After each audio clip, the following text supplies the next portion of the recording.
Even when I'm dead, I'll swim through the earth, like a mermaid of the soil, just to be next to your bones. Jeffrey McDaniel, The Archipelago of Kisses.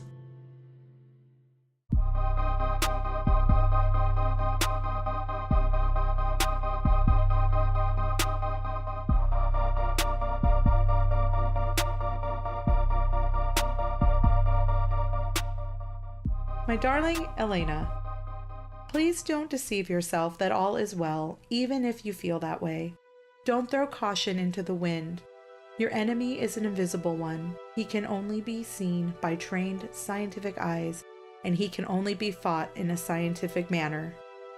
Please, darling, do not listen to the irresponsible advice and know there are quacks around who are suggesting all kinds of magic cures, which have their common source of ignorance. Please take the medicine that I am sending, and do come back to the hospital for a new checkup. Dr. Lombard, too, wants to see you. I am working on our airplane in my spare time. It is now nearly completed, and the next time you come, I will give you the key to the cabin, and we shall officially christen it. And then, too, I am already collecting all the things we are going to need on our wedding trip. Silk dresses for you, and a bridal gown which is all white silk, and all the rest of your trousseau. Even lingerie and silver slippers, and last but not least, all your medications, like chinosol and adrenaline, glucose, beef extract, and all the rest. Forever yours, Carl.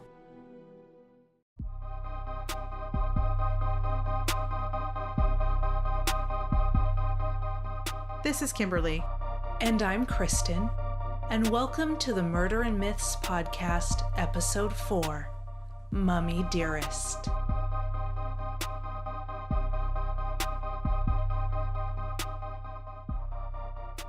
Marie Elena Milagro de Hoya was born on July 31st to a homemaker, Aurora de Hoya, and a cigar maker, Francisco Pancho Hoya, in Key West, Florida.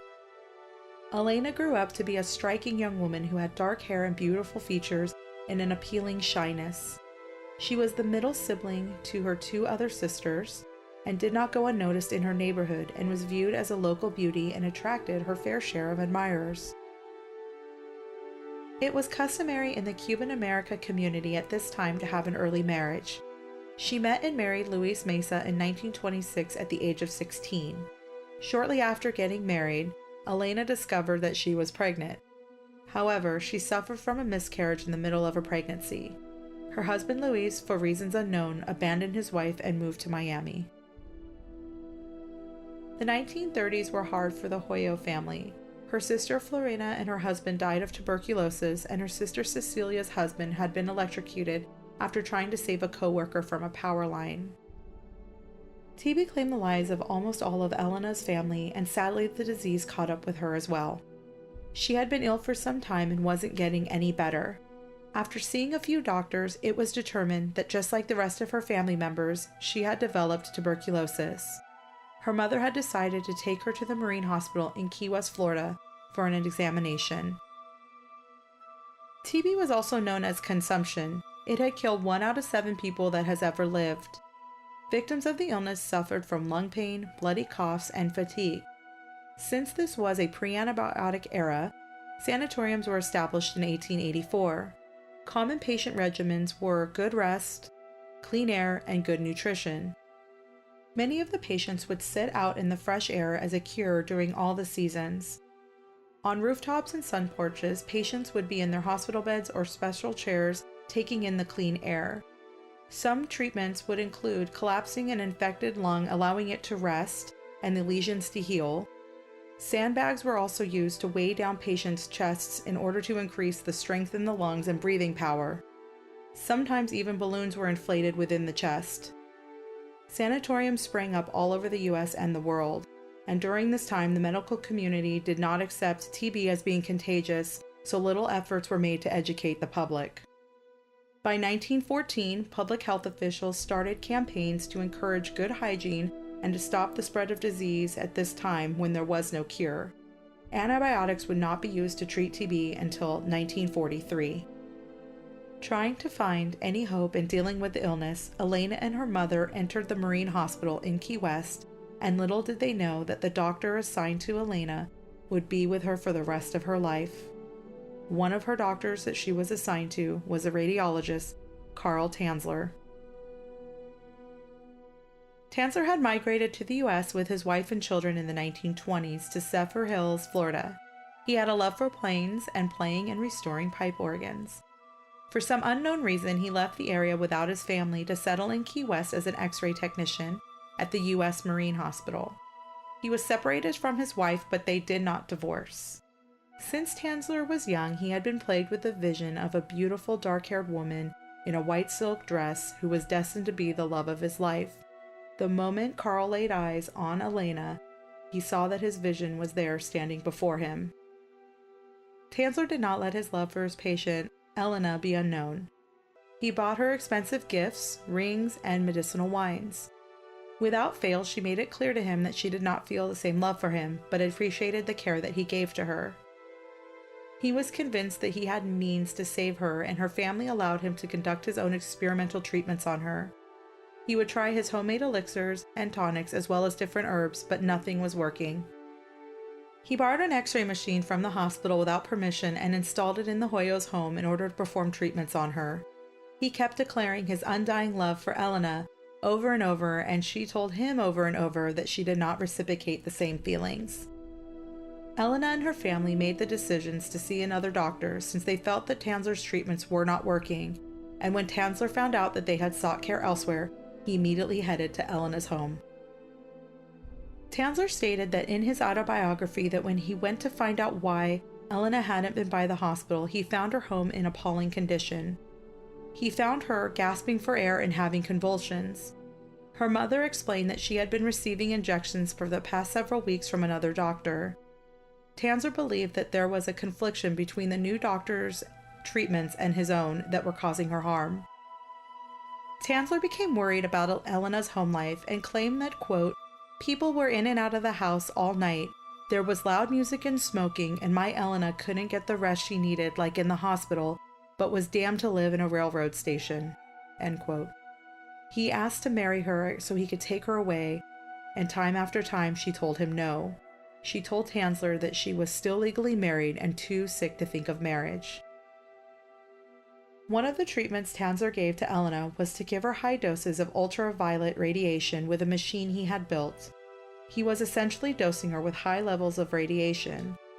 Elena's cough got worse, and she would cough up large blood clots, which Tanzler thought was progress and helping clearing her lungs. The family was appalled that he kept wanting to do these treatments, and he claimed that the family called them devil machines. Tanzler said that all the machines helped the cough, but after a few days of no radiation treatment, Elena started to rapidly decline.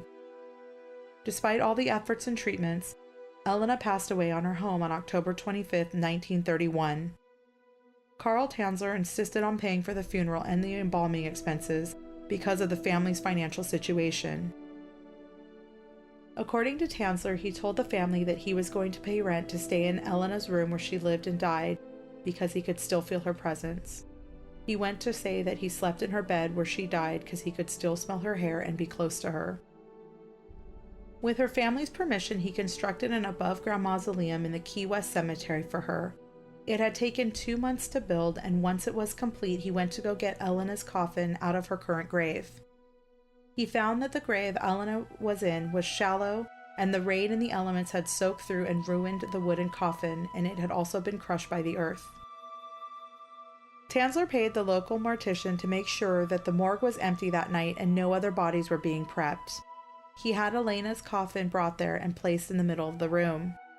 He slowly opened the old, broken wooden casket to see that the fabric had stuck to the face of Elena. He took a moment to marvel at her and then began to carefully remove the coffin lining as to not take the skin with it, and began to clean the body. Tanzler worked throughout the night to clean and lay Elena in her new casket. He adorned her with jewelry that he had bought her and laid her to rest in her new mausoleum. He locked her into a resting place behind 3 locked doors, to which he was the only one to have the key. After 2 years, the locals took notice that he was visiting her, and rumors about his strange behavior began to spread. The hospital terminated his employment, and during this time, unemployed, he would visit the mausoleum night after night, he would sit and go into deep thought and speak to her as if she was alive. He said he would put his ear on the lid of her coffin and he could hear her speaking to him. He claimed that Elena asked him to, quote, "Take me with you to your home, I want to stay with you," end quote, and Tanzler waited until the new moon phase for this to happen, when it was pitch black and he brought a wagon into the cemetery. He says that the spirit of Elena and the rest of the spirits in the cemetery were moving and watching in silent admiration as he carted out the body of Elena and headed back to his home. The condition of the body after 2 years, despite the embalming and cleansing, was decomposing. He preserved her the best that he could and started by replacing her eyes with glass orbs and fortifying her bones with wire from hangers. As her skin began to fall off her bones, he soaked silk cloth in wax and plaster of Paris and patched up her skin. As her hair fell out of her decaying scalp, he fashioned a wig out of hair that he had received from Elena's mother shortly after her funeral. He used perfume, disinfectants, and preserving agents to help with the smell of decomposition. He worked through the night, and when he was done, he stepped back to look at his work, admiring his dark-haired beauty. He laid her into bed, bent down, and kissed her as if she was alive. Tanzler mentions in his writings that he tried to bring her back to life using pretty much a Dr. Frankenstein setup, with electricity and injecting her with vitamins, and then placing her body into chambers to help slow down bacterial growth. How much of this is true is unsure, since Tanzler only states about this in his Fantastic Adventures article, and there was no other evidence of this occurring. Rumors spread around town for the next 7 years that Tanzler had very odd behavior.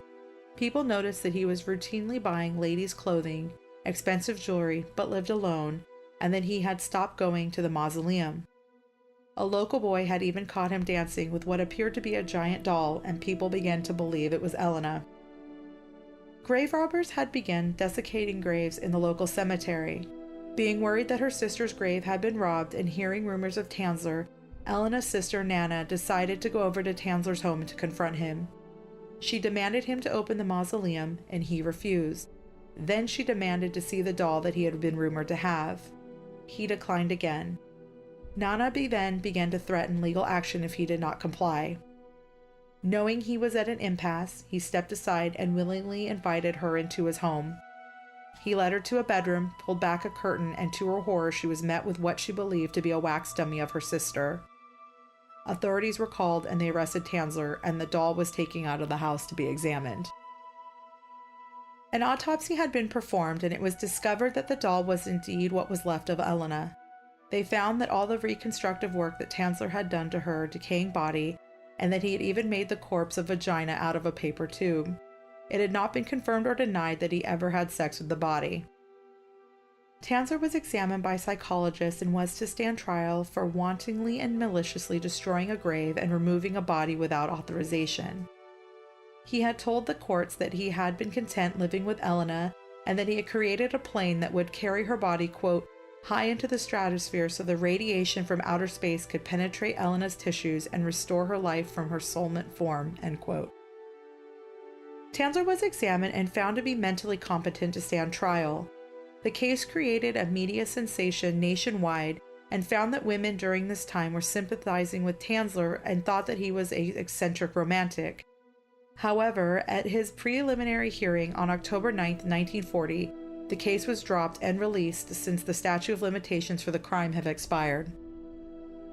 When pathologists and physicians finished examining Elena's body, she was placed into the Dean Lopez funeral home, where 6,800 people came to view her.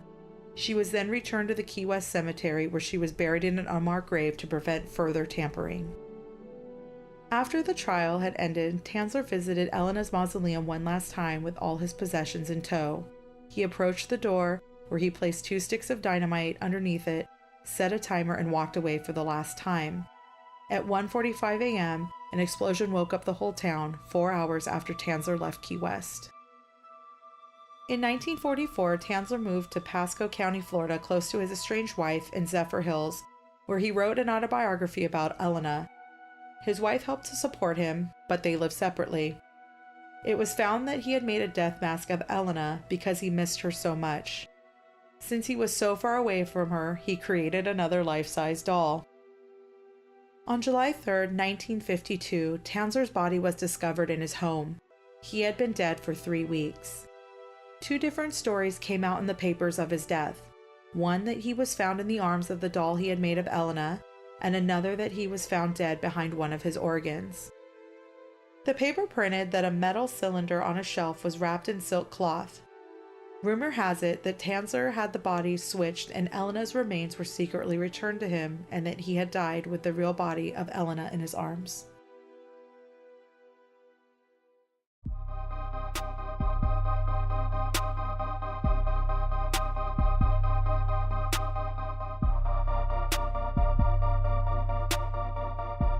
Love can be so consuming that even imagining the death of someone we care about can cause great despair. Who doesn't want to spend eternity with the one they love? One way to preserve that person's physical form is through mummification, like we saw with Carl Tanzler and Elena. And what more iconic mummies do we have than those from ancient Egypt?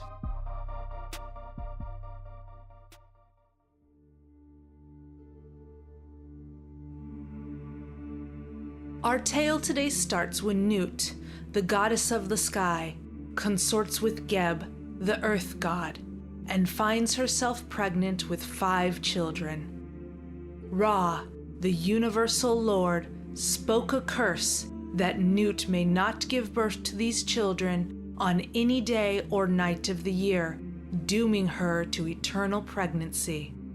But there was one astute enough to find a loophole in Ra's proclamation.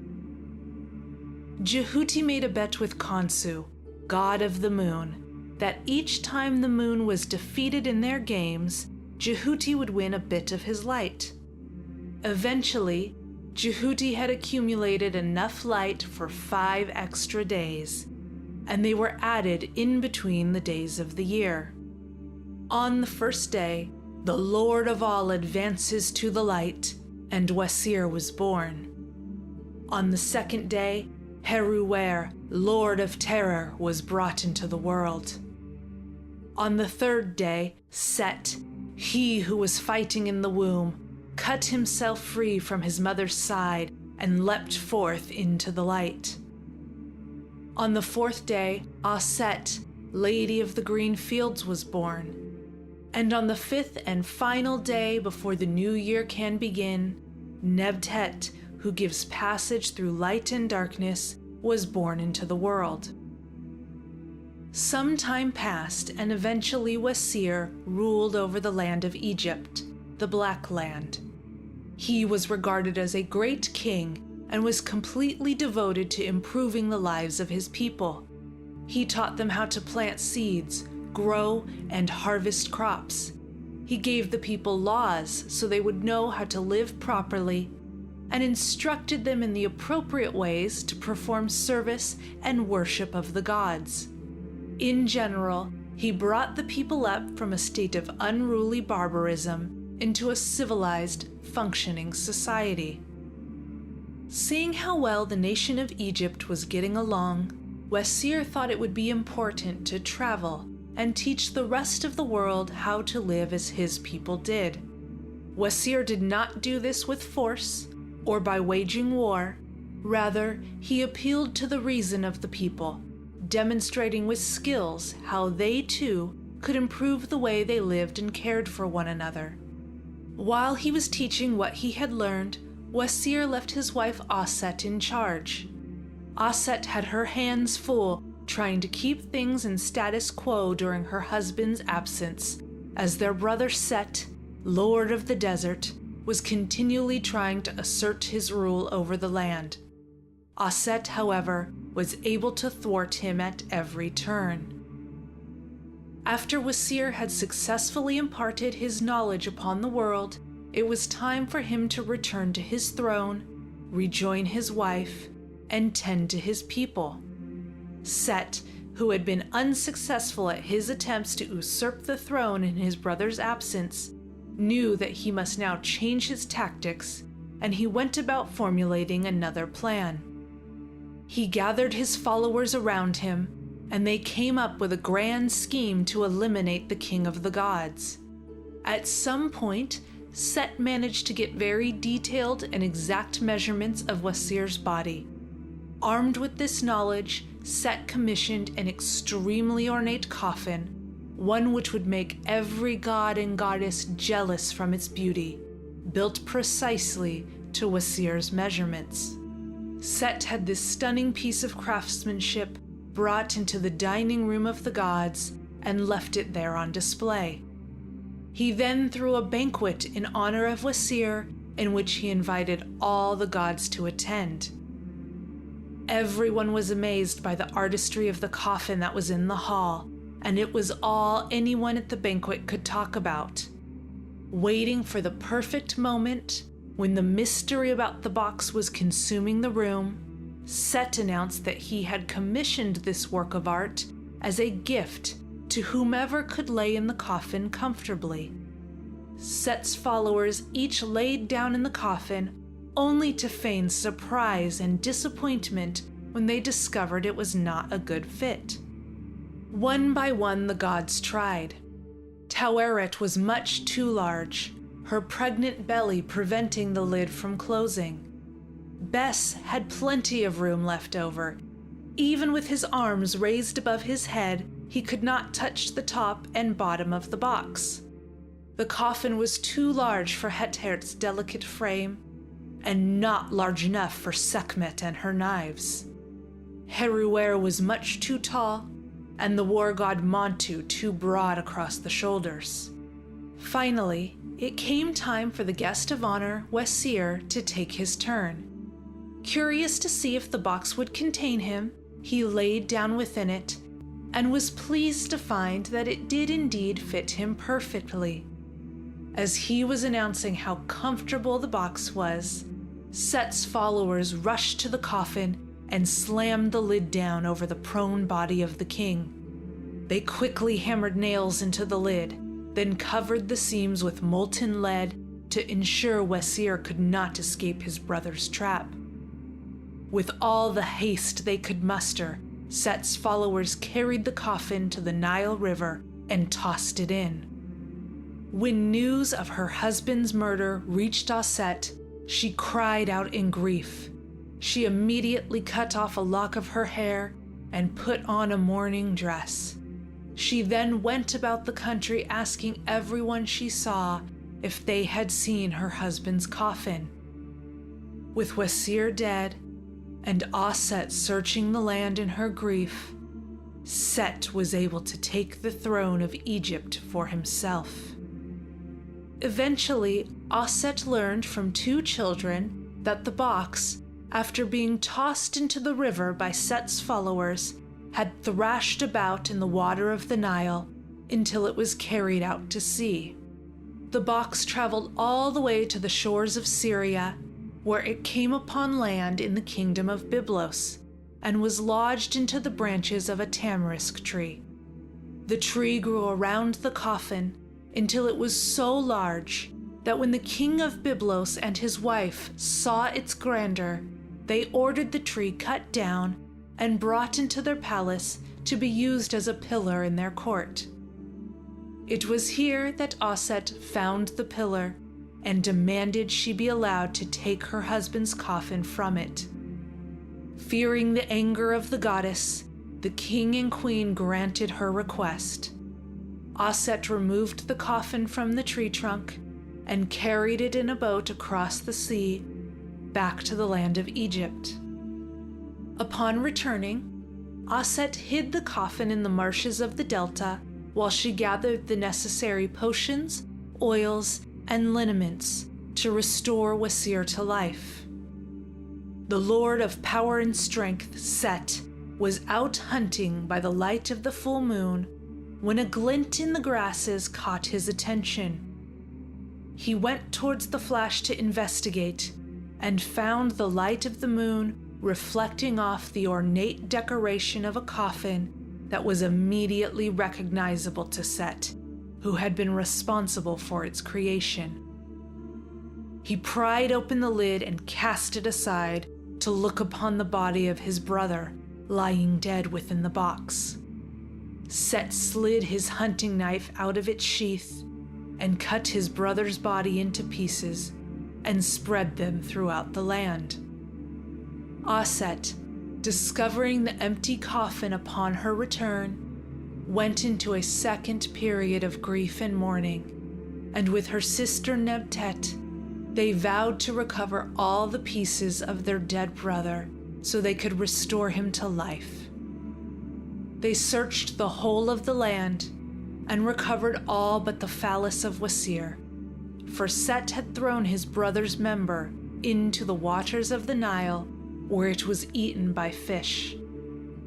Aset fashioned a golden replica, and with the help of Jehuti and Yinpu, they made Wesir's body whole, wrapping him with linens, oils, and resins. Thus, they created the first mummy. They revived Wesir with this magic, but he could not remain in the land of the living.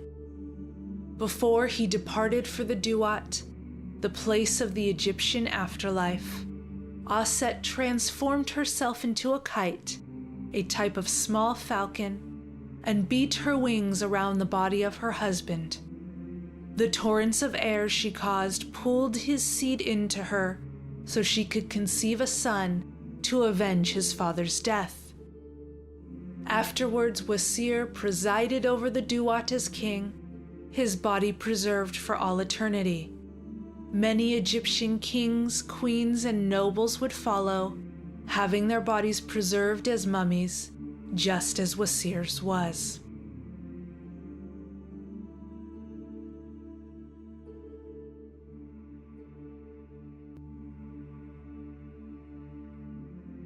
Please join me next week for an extended mythology episode, where I will discuss some of the different versions of this myth, and we'll get to know the characters a little better. If you have specific questions about our first foray into Egyptian mythology, please send me an email at murderandmyths@gmail.com, or reach out on Twitter @murderandmyths, and I'll include them in the extended mythology episode. For now, stay tuned, because after this quick break, Kim and I will discuss the stories we just told in our reaction segment.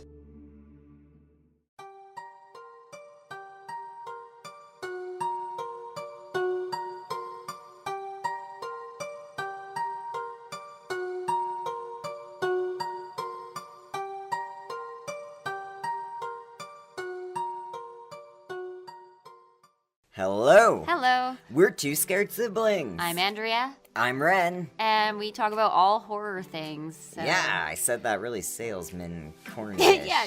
I'm Ren. And buy this car. Why, hello there, folks. Come check out our horror podcast. And there's a lot of this crap, too. Yeah, there's a lot of this crap. We do this. But everything horror. So true crime, ghost stories. Like a lot of ghost story conspiracies, I don't know, gross diseases. Everything. All, like actual fictional stories and like media critiques in the horror genre. Anything that's Everything horrible. Horror. So if you like horrible shit, come listen to us. Yeah, and you can email us too. We do audience participation at twoscaredsiblings@gmail.com. So like you might be featured on an episode. So yeah, all things horror. Check us out. Bye. We love you. Bye. Mwah. Mwah.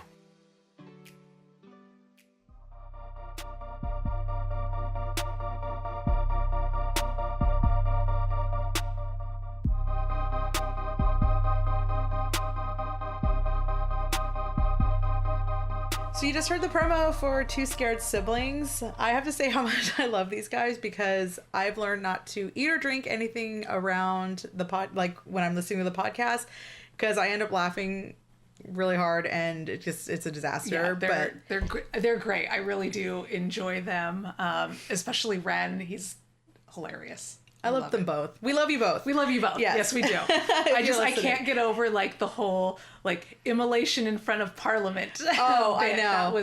That was just great. So please go listen to them. They're phenomenal. They're really funny. It's really entertaining. I think you guys will like the stories that they tell. Yeah, definitely go over to iTunes, subscribe to them, send them a review, give them a few stars. They are fantastic. So you just heard our episode about mummies and love and phalluses and paper mache vaginas. Yeah, I almost wanted to call this, instead of episode 4, Mummy Dearest, episode 4, the paper vagina and the golden phallus. Ooh. You know what? We should just make like a novel with that, with a Fabio cover on it. Call back to episode 3 Woo! for those of you that are paying attention. I don't know about you, but I think I could write a pretty good romance novel. You just have to think of different ways To describe genitalia? Yeah, pretty much. I don't know. I don't know. That's a whole other episode, I think. Yes. But yeah, so bear with me. I'm getting over a cold, so I'm struggling to breathe. It's okay. I feel like one of my former pugs. I'm just like, you know. Kim's feeling brachiocephalic right now. Ooh, word of the day. So we met the lovely Elena, and I promise I can't even tell you, it was like 2,000 at least takes of me trying to just say Elena. Correct. Is it Elena? Is it Elena? Is it? Is it Elena? I do also like how you just referred to him as Tanzler. Because I couldn't, the reason why is I can never say the name Carl without calling back to Walking Dead. We have Coral. Yeah. So I did not want to go through the whole episode saying Coral. I appreciate that. Even though, I don't know. I think everyone Even though here we are on it. the reaction, just... Well, yeah. And then it's like Elena. I think we were consistent, or I at least was consistent throughout that, so I don't know. But yeah, this was like a weird story. I have jokingly said that I would, have my pets taxidermied and stuck in my home to keep them forever, but in hindsight, I couldn't do that. Like, I love them. I loved my dogs, but I do have, a little urn with them that I keep with me, but I just could not imagine loving something so damn much that you like, I don't even know if that's even the right term for it, to keep it around forever to the point of obsession. Yeah. But the fact was, so I will promise this time I will post the link, that he had written this long Pulp Fiction article in the Fantastic Adventures 1947 that was called The Secret of Elena's Tomb, that he wrote himself, basically like his side of the story. And I really want to read it now after listening to you tell the tale. The read. Because besides knowing he loved her, he never really says why, other than you can only assume it was because out of love. I think it was because, you mentioned that he had this vision of this dark-haired beauty in this white dress. And I can always imagine, I've seen the pictures of her, which we'll also post on the website. Yeah. I mean, she definitely is. She's very pretty. Yeah. She has that dark hair about her. I imagine when he first saw her in the hospital, she might have been in like a white hospital gown. And maybe just that kind of imprinted on him, this is the being that I've been seeing that I know is destined to be my love, and just formed that automatic obsession He with had her. that rom-com moment where the hospital doors swing open and her hair's flowing and her hospital gown is and in his mind, he's Fabio. Oh. Yeah. No. Probably not. He's he the furthest thing from. And you'll see, again, we'll post a picture, but he looks very Sigmund Freud-ish. Yeah. Very Sigmund Freud-ish. But, it was just it was an obsession gone wrong. It's like a Dateline 2020 where it was falls in love with the patient, keeps her body, pays people. Because the weird thing about this, too, is that his ex-wife was financially supporting him through most of this. Yeah. He got fired from his job and she was financially supporting him.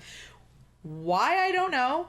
Especially after all of this came to light, he went to the trial and then they're the statute of limitations is up. We have to drop these charges. And so he moves back to Zephyr Hills, or I guess at least to the county that Zephyr Hills is in. But, she's still supporting him at this point. I'm sorry, if I was separated from my husband and still financially supporting him, I get it. Okay, you lost your job. That's awful. We have a kid. I'm going to do what I can do. Right. But if it gets to the point where I'm He's stolen a body from a mausoleum. I just don't think she knew. I honestly think, I mean, he could have told her, yeah, they fired me, I don't know. But you said this got nationwide press. Maybe But she not doesn't till read later. the paper. I mean, come on, if she has my reading skills, let's be real. She read, her husband was in the paper, he did some things, and that was it. I mean, I don't... You're telling me there's like no one in her life that's like, hey, Mrs. Tanzler, Okay. any relation to Coral? So, we looked up Zephyr Hills, and first of all, that was a mouthful to try to learn how to say. It had the population, as of 2015, like 14,000 people. I'm sure if we looked back to the population of Zephyr Hills in 1940, I can guarantee there was not that many people. So I'm going to say like, oh wait, hold on here. Population 1940. Okay, even in the 30s, we just looked this up because we're quick. 1,200 people. Yeah, 1,200 people. Okay, I am going to say that maybe not. And if she was financially supporting him, girl's probably working like full time. Yeah, I don't know. So, interesting. Yeah, I mean, and then, he kept this body around for most of the time, like cleaning it, bathing it, sleeping with it. I mean, he slept with it every night. Yeah. Whether or not he... fornicated with Yeah, I was all trying to think of like a word. Yeah, whether or not he used the paper mache vagina or not has never been confirmed or denied. They obviously didn't investigate it that much, but I'm sorry. If you crafted it. Yeah, I'm with you. I'm going to go out on a limb and just like say that if you took the time to craft a paper vagina for your homemade mummy of the lady that you love in this story, I can't see you going through the effort. If you're not gonna, I don't know. It's weird. Like curiosity? Maybe a little curious? I don't know. I don't Not know. me personally, but I'm saying like, I don't know. I just couldn't imagine like the rumors in this town of like people like a little boy catching him with his life-size doll in the window dancing with it and then having to go home and tell his parents. But I mean, Jesus, can you imagine being the sister, like having to go to the house and thinking your poor sister for 7 years, Oh, I can't. like hasn't been in her grave. Oh my. She wouldn't have known unless the grave robbers hadn't. Yeah, like how causing an long would issue. this have continued if there weren't grave robbers? I don't know. And it was like, yeah, it's pretty horrific. And the fact that like during trial people thought it was a romantic of him to like be with her forever, and I don't know. I mean, I guess, but also she was really clear while she was alive that she did not feel this way about this dude. Just like, no, I don't want to marry you. I have no interest in you. Like, it just, that brought a whole different level of violation to the story for me. Oh, because yeah. it'd be one thing if they like were in a mutually loving relationship. But again, this just kind of borders on his obsession. Like, she did not feel this way about this man. And the fact that I think he was taking advantage possibly of the family's financial situation. Mm-hmm. It didn't sound like they had a lot of money, and I think, if your family members are sick and dying, like you would maybe even go to any lengths to try to save them. Right. And I think that he took advantage of it because he makes comments about how gross the house was and how it's so busy and, living in a railroad station. Yeah, but I mean, culturally, sometimes like larger families, they all live together and it is busy and it is loud. And yes, it's not a hospital, and it's fascinating to me. But if you do read that Pulp Fiction thing, I left a lot of like his accounts out because I couldn't verify if they were exactly true. Right. But there was a lot of times where he talks about they were alone in the spaceship or, his airplane together, and they were talking about, she was saying, oh, I would marry you, but I can't, and this and that, and I want to be with you. And I don't know how much of it was fluff and fiction, so I didn't include it in my story because it's the ramblings of a interesting man. Yeah, I mean, I don't want to call him a madman because he was found to be mentally competent to stand trial, which I do understand that the legal definition of insanity versus a clinical definition is different, but I really want to know, like, he's building an airplane. Like, are you an engineer, sir? What are your credentials to be building this aircraft? So, again, we'll have to post this up, but if you guys, like, see this picture, this plane has no wings. It has no wings. It looks like a ship. It looks like a plane with these large metallic wheels and no wings. So I don't know what he was, but then again, he felt like part of his delusion. Yeah, he thought he was going to send her up in this wingless spaceship. Is going to save her. Yeah, the radiation is going to bring her back to life. Like, cool. Yeah, and that's the thing. It was, I mean, even if he wasn't mentally competent, they couldn't try him anyway because the, statute of limitations ran out. So yeah, he ended up moving back down to his wife, and the rumor whether or not, apparently the rumor is that he had her ashes. Like he was able to procure her ashes somehow. How? I have no idea.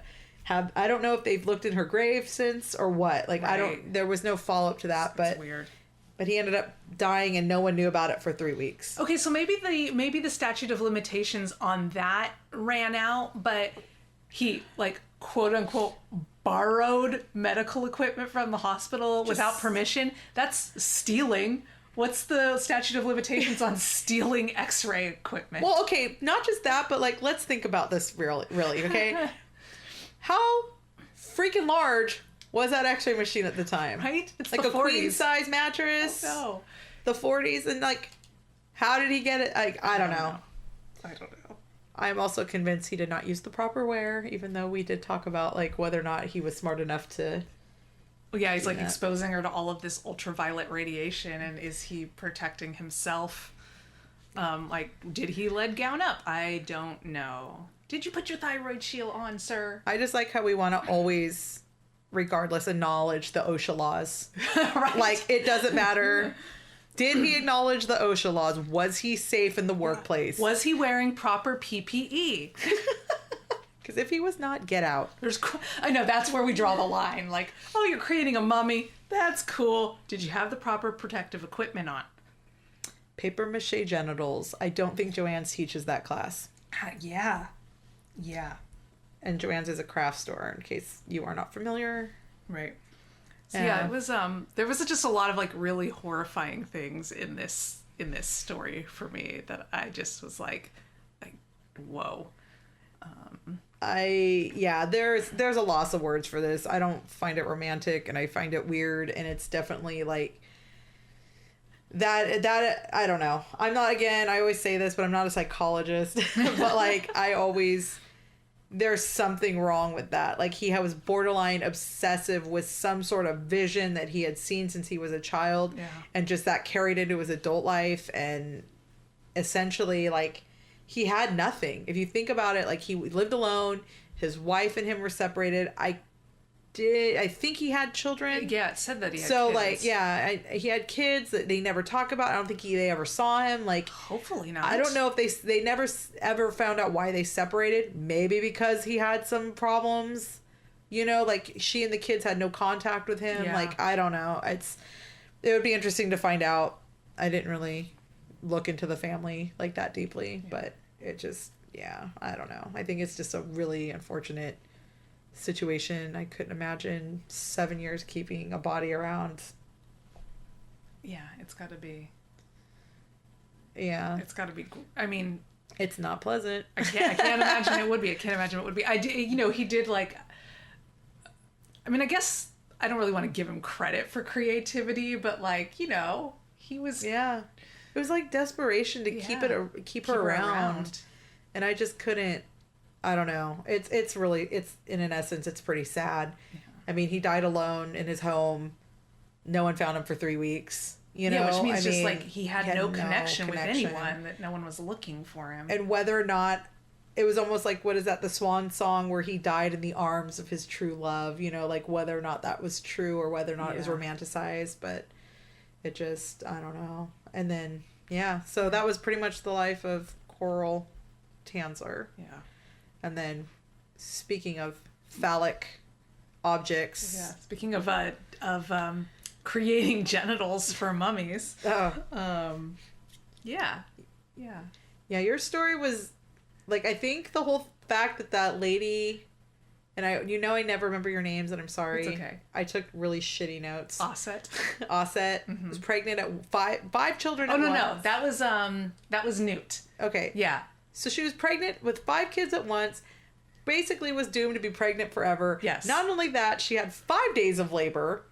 Like, popping out those kids one day at a time. That one got bored and just was like, I'm the fuck out of here. Yeah, to be fair, like, the Set was just like, you don't need to vaginally birth me or whatever. However she birthed these gods. He's just like, I'm going to just cut my way out. Which is interesting because you think, what was he, the third one born? He was the third one born, Like, it would just be like a water slide at that point. Like, he could have just walked out of there and been fine. It's that whole thing of, like, it's a vagina, not a clown car. Like, 5 at once. 5 in 5 days. They didn't even just refer to her as having a litter. No, a litter of gods. A litter of gods.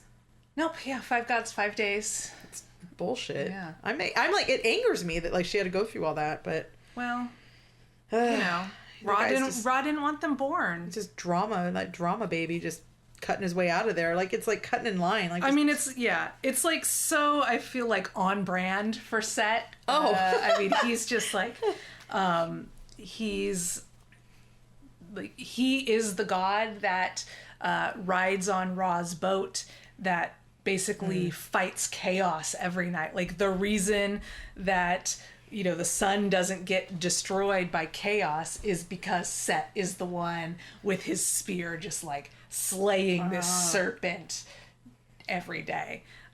So he is. he sounds a little much. I'm a fan. I'm a fan of Set. I don't buy into the whole like demonization of him. A lot of people kind of have equated him with like a devilish role or a demonic role, and I don't. Yeah. I don't subscribe to that. I definitely see him as the chaos to the order of Wesir. Both are necessary in life because you don't get any movement or forward evolution without chaos. Right, yeah. I mean, we have those eras of, they call the Ice Age and New Age, and, it's like everything goes crumbling and then gets rebuilt up. Yep. And then goes crumbling and get rebuilt up. Yeah. So he is the one that... And he's the one that was, like, caring about the people and Wesir, right? Wesir, yeah. So he was about making sure everyone was cool. And, yeah. And Set came and slayed him. But then, wasn't he also... And I wrote notes, but, like, he got the measurements... Was that him who got the measurements? Set got the measurements of Wesir. Okay, so here's the thing, right? It's not like they had a Egyptian god, like, DMV, where they could go in and check, like, everyone's license and see, like, how much someone weighs. Yeah. Because I can tell you, like... We've all lied on that whole weight thing, okay? I'm not the weight I say on there. Like, the cop's gonna look at my license and be like, ma'am. And I was like, dude, I've had babies since that photo. But you know what I mean? Right, like, right. What the hell? Like, how would he have gone? Like, while he's sleeping? Yeah, so there's, like, a couple of... it's not really ever described in the literature how Set gets these measurements. There is like, in... This, like, So I have a couple of... My first theory, which I almost wrote this into the story, and I'm like, this is just me as a storyteller trying to add some flair. I almost picture Set, like, bribing the royal tailor. Like, the person that's making all of Wesir's garb. And Set's just going like, hey, let me just get those measurements from you. Or alternatively, he sends a lady into Wesir's chambers. He's not gonna pay for that. Set? Yeah. I think he would, to get the information that he needs to overthrow him. I mean, he got the measurements somehow. We don't know how he did it, but he did. But it's funny to me because, like, okay, so this was like, when they're all going through that whole coffin thing, here's the thing. 2 stories come to mind. Cinderella, of, like, who fits in this slipper, aka this beautiful coffin. And then the Goldilocks, where the coffin was too small, then the coffin is too big, the coffin is too, like, not roomy enough. And I'm just like, it's a really weird Cinderella. It is. It kind of is. It is. which I really enjoyed that part. I did add some flair into that part, as if anyone who's like really familiar with the source material knows, like, it basically says that Set's followers try. People do that though. They go try out their coffins before they die. Yeah. Like they'll go and like pick them out and stuff. And I think this was a very for me was a very Egyptian thing to do. Like if you haven't actually seen Egyptian coffins, like go Google it. I mean, King Tut's funerary mask was like gold and lapis lazuli. Yeah. I mean, they went very ornate and extravagant in their coffins. So I really do see this as like a very believable part of the myth for me, that Set commissions this beautiful coffin and everyone's just like, oh, I want this thing. But all their stuff was like over the top though. Like every piece of it. Like we had gone and seen like a King Tut exhibit, and I had talked to you about how through the walking tour they're talking about when they found it, they were like, oh, and they found this thing and they open it, and then they found another chamber, and they opened this ornate chamber to find another chamber. It was like 7 chambers, maybe not that much. It's boxes within boxes. Boxes and boxes before you get to like the actual thing. Before you get to the mummy. Oh, absolutely. And it was just like, I don't know. And then I was going to ask like the tamarisk tree that you... The tamarisk tree. Uh-huh. What is the like, is that like a significant tree or like in Egypt, or is just that you gave the name? I just gave the name. It's actually, and depending on where you're getting the information, in some versions it's a tamarisk tree. In some version it's a heather tree. It's not really confirmed what type of tree it is. Symbolically, there's Wesir is associated with it's called the Djed pillar, which is like they raise this pillar on some of Wesir's holy days. Oh, okay. And so I think that's really just his coffin being in this tree, which then gets cut down and basically put as a pillar in, this foreign palace, was, I think, really just symbolic of that Djed pillar, the raising of the Djed pillar, and then also a way for Plutarch to explain why there was a temple to Wesir in Syria. And I don't have my notes. I'm putting you on the spot. Yeah, I don't have my notes in front of me, but if I recall correctly, that portion, everything kind of taking place in Syria and Byblos, was purely Plutarch. Oh, interesting. Feel free to correct me if I'm wrong. Again, I don't have all of the source material sitting right here in front of me, so I'm just going off of memory. But I believe that was all Plutarch's addition rather than rather than an Egyptian portion of the myth. And there was a lot of stuff that happened there with Isis and how she befriends and gets in good with the king and the queen, and then why she ends up actually being really angry with them and why they're so fearful of her, that I just kind of cut out of this story. It's just a lot of layers. It's a lot. It's like an onion of story. Yeah. Because you could keep going, and then it's like it's like a soap opera. Yeah, yeah. You're going to get like 80 storylines. Exactly. And 4 years later, right, they're still there. Yeah. So there was a lot of kind of extra fluff material that I just kind of just chose not to include. But see, that fluff can always be used in other things, I'm sure. I think that's what we always find somewhere to put the fluff. Yeah. So so this story was, I really was excited because I think I've said this before, like my comfort level really lies within Egyptian mythology, and so I can definitely tell like you're more what is that, verbose about it, because I can really write from a point of knowledge and not having to refer to source material so much with the Egyptian myths. Oh yeah. That's true. Let's put elevator music here because I need more tea. Oh, sweet. Okay. We'll be back. Kristen, elevator music.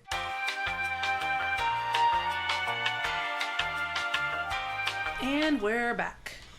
Hello.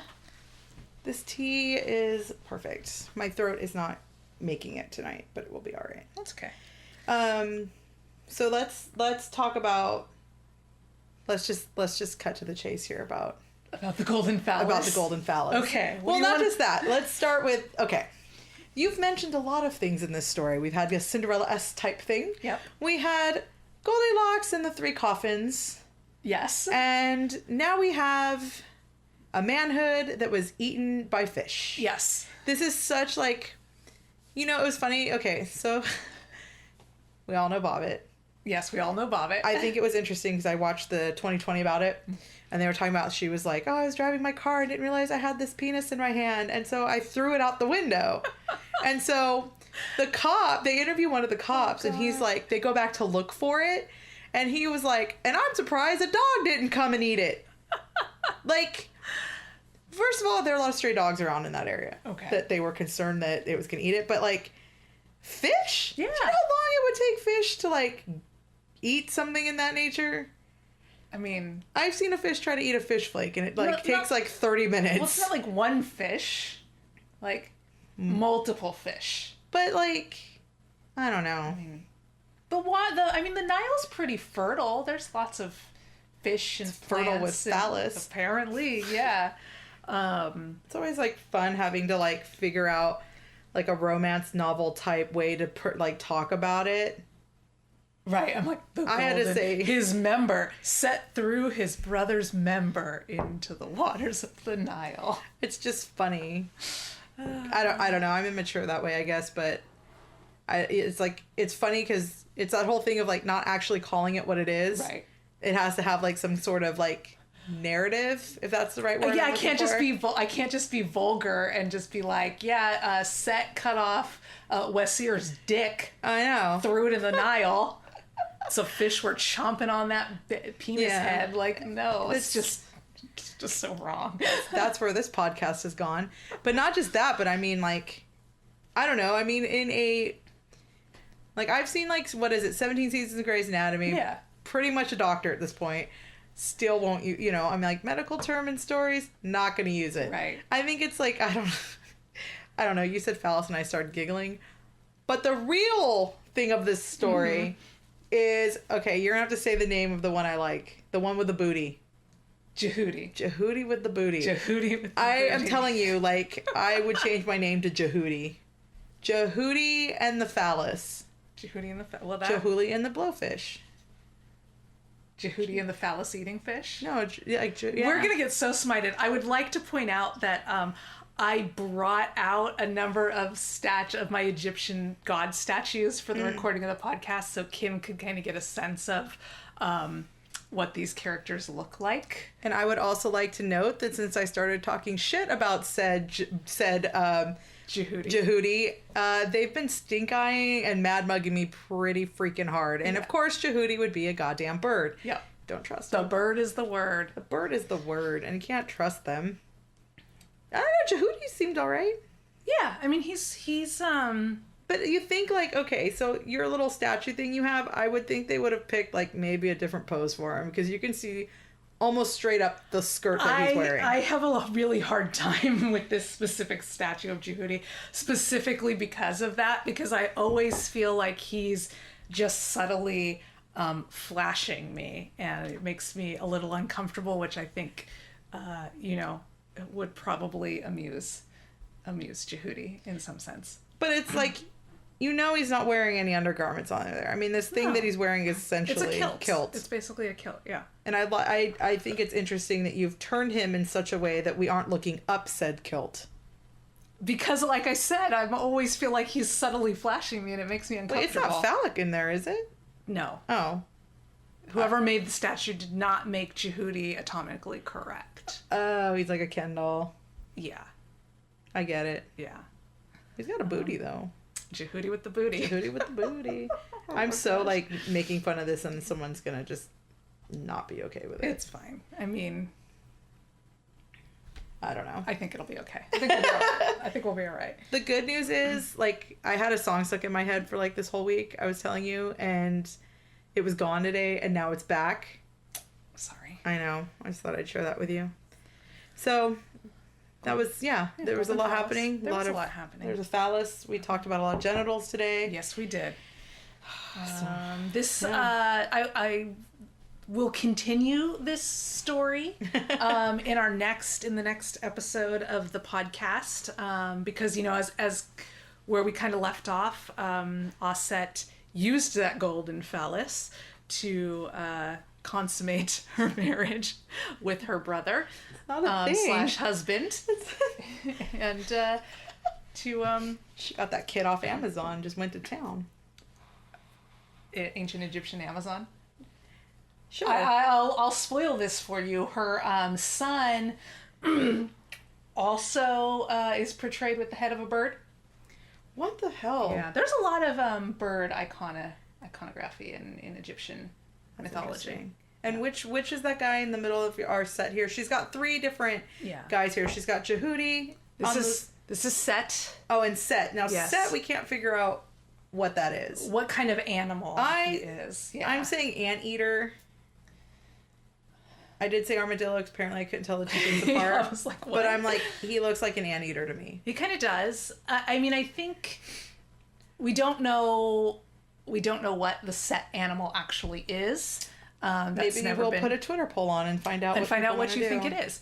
I think he is some type of canine that is probably either the features are exaggerated because this is mythology and they are gods, and we don't actually see like jackal-headed gods per se, like walking around. I mean, it is symbolic, I think, but what is that symbolic of? I think it is some type of exaggerated desert canine. But yeah, we'll put a Twitter poll up and see what you guys think the Set animal is.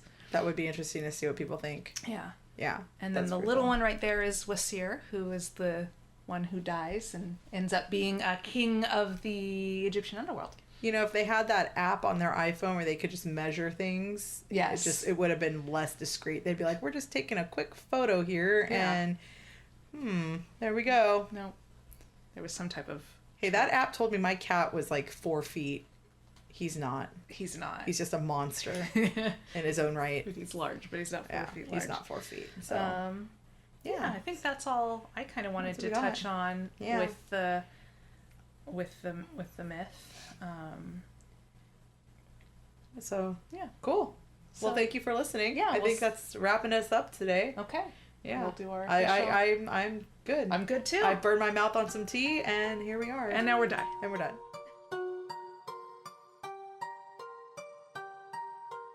Thanks for listening to Murder and Myths, a bi-weekly podcast. This was episode 4, Mummy Dearest. Please review us on Apple Podcasts. The reviews and ratings help us tremendously. For the month of March, if you leave us a review on Apple Podcasts and email us a screenshot of the review to murderandmyths@gmail.com, you will be entered in our giveaway. One lucky reviewer will win 2 Murder and Myth themed buttons and a secret bonus prize. 2 runners-up will receive 1 button of their choice. We recently launched a Patreon page where our supporters have access to exclusive digital content and some physical merchandise depending on the support tier. Check it out if you want to delve further into the stories with us. There is a link on our website, murderandmyths.com. Join us in 2 weeks for episode 5. It's all fun and games until someone loses an eye. And as always, come for the murder and stay for the myths.